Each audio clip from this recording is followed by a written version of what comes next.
we're here to bring the Hellboy video game to life, and it was a thrill to be a part of it. Hellboy and everyone involved in it means the world to me, so to get to have this little input into Liz's character for such a really beautiful game, it's a good day.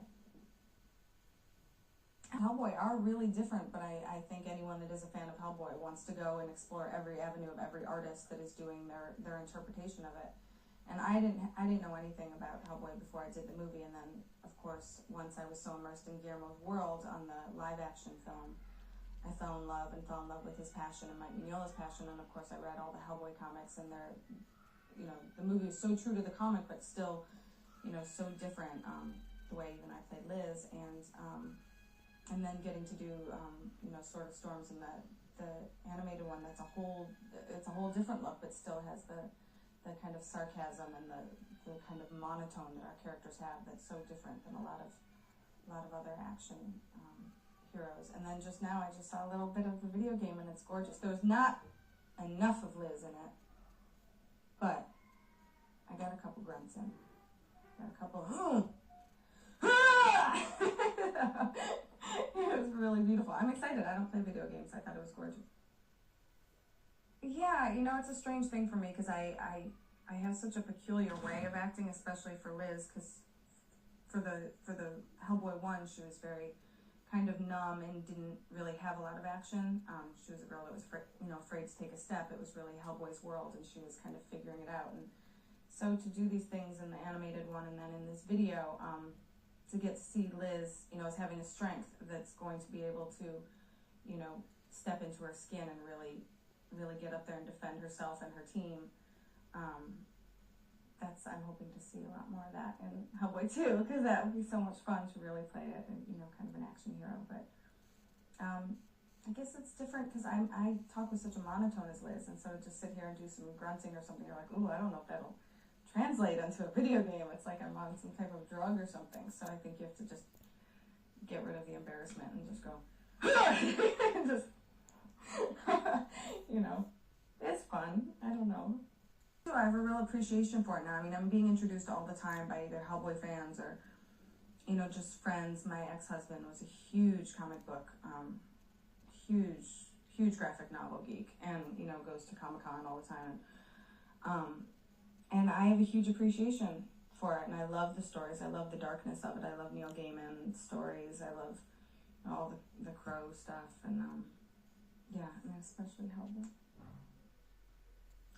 Well, I think when the first movie came out, I mean, it really did well, but I think it really was such the dark horse, just like but it really was, it wasn't very mainstream, and with the DVD, it did huge and is getting, people watching it, and children see it, and they're enthralled by it and fascinated, and they're not tortured the way people would think with the name Hellboy. It's, it's a really beloved character, and there's a lot of romance in it. And then with the animated, it brings a whole different crowd of people. In the video game, I mean, I assume, there are a lot of children with wild imaginations and grown-ups. I mean, I think it gets everyone. And I see, friends of mine, they play video games with their kids, and this is enough out of the bounds of kind of like the violence of everyday life, because these are such characters. They obviously, Hellboy has such a look to him that, it really feels like it's rooted in the graphic novel world. But from what I saw, it's so real. It looks like a movie. I mean, I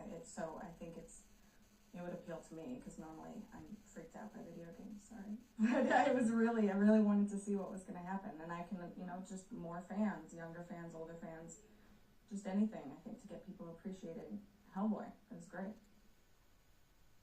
God willing, I'll probably need the dough, so I hope someone wants me for a convention. No, I hope that this becomes a brand that everyone really recognizes and is not afraid of, and sees the good in Hellboy. I know that name scared some people. Friends of mine who I showed the movie to, they said, oh my God, I would never know. I thought it was like this terrifying horror movie, but this is hell for good. This is a Hellboy, and so I think the more people are just exposed to the story of Hellboy, they'll see kind of the irony in the name, and that it is just completely, based in kind of like the fable of comic book worlds. Ron and Doug Jones are are family to me. I feel so lucky to have gotten to play their sidekick.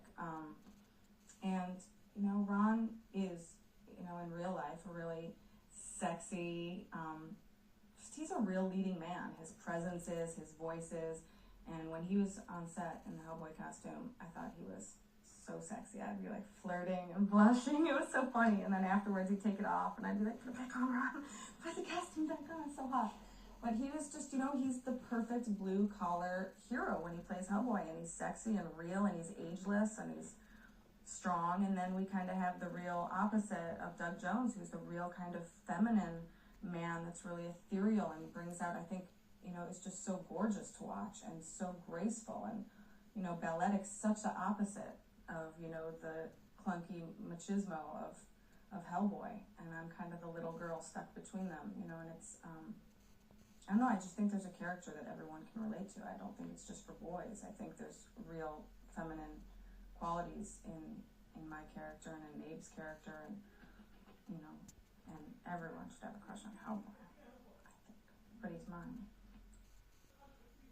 Anybody that meets Guillermo, I think, falls in love with him.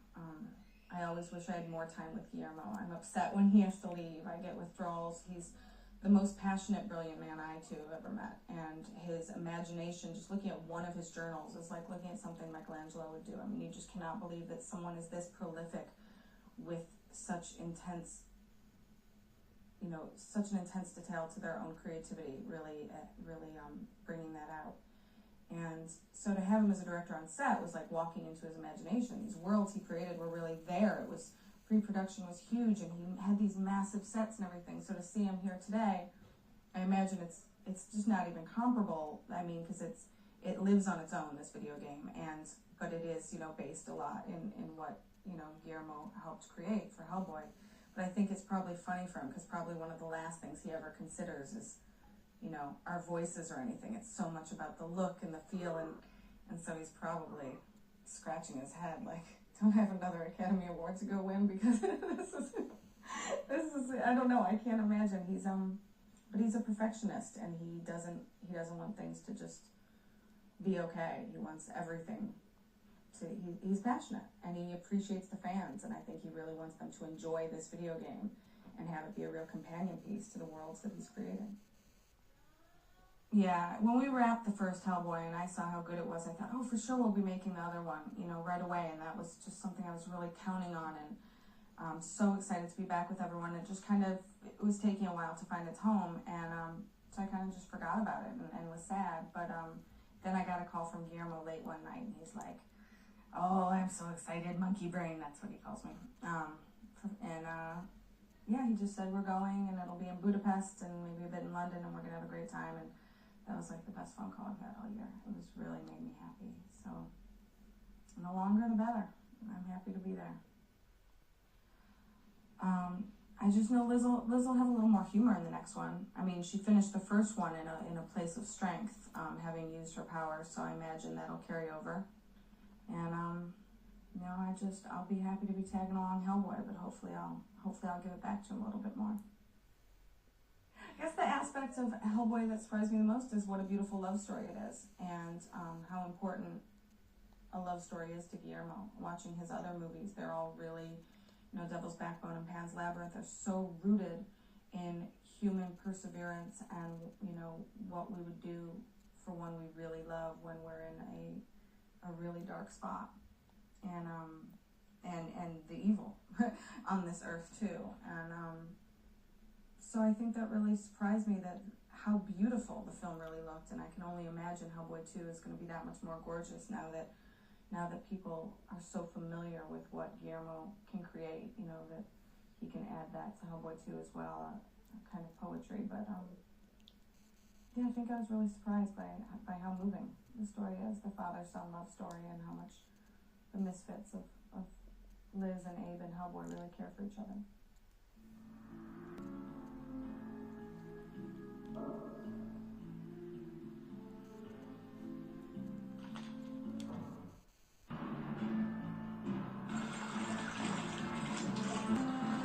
Your beauty sleep, so I'm sorry. But with the trappings of a real underachieving kind of person, and testosterone-filled If persona, sometimes there's a case where you just go, you. in a kind of a schoolyard jock way, psychs him out. Boy, I think Ron really is Hellboy.